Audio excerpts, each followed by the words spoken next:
So there might even be multiple complaints. And definitely we will need all the support that we can get, and if Bayan Muna will be part of that complaint, then that is good, no? Pero mas ang mga people's organizations through Bagong Alyansang Makabayan ang naghahanda ng ganitong complaint.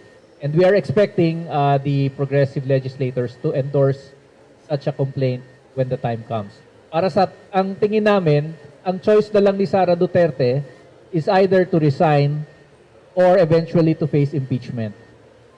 Tingin namin marami pang ibang lalabas na mga issues na tinatago. I think we are just scraping the surface of the anomalies na kabahagi ang Vice President. So we will also see yung political developments in the coming weeks and months. Bagong Alyansang Makabayan. This is the umbrella organization of people's organizations. Bayan. Bayan. Depende pa kung sino ang mag-endorse. Pero ina-expect natin madaling makakakuha ng endorsement.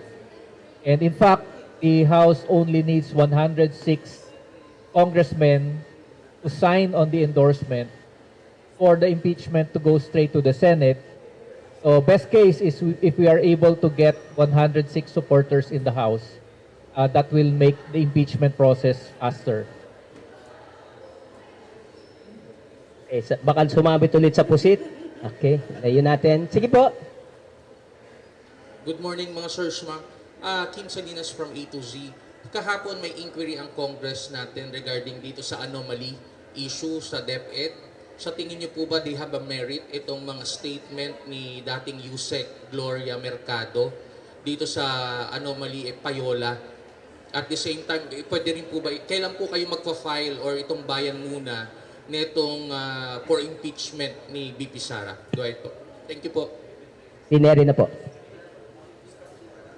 Nakita namin sa media kagabi yung statement. Serious yun ha. Binigyan ako ng pera, siya pa naman yung hope, di ba?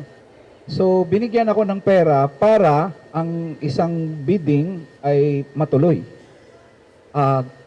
Maraming anti-graft na dyan, na mga kaso dyan. So, dapat imbestigahan, seryoso yan. Ang problema lang palagi sa Vice Presidente, ad hominem siya eh. May nire-raise kang issue, ang bibirahin niya yung tao. O ikaw kasi ganyan ka ganyan. Kaya nga siya tinawag ni Kong Franz Castro na pusit eh. Kasi sagutin mo kaya ang issue muna bago ka bumira doon sa ad hominem. Abogado ka.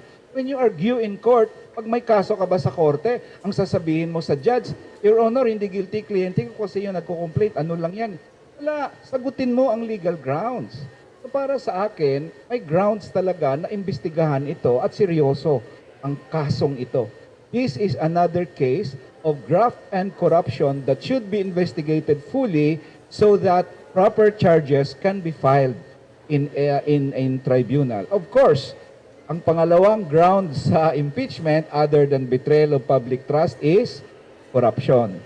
That's the second ground. So it could also, if it raises to the level of an impeachable offense, pwede namang maisama yan ng bayan na naghahanda ngayon ng impeachment complaint.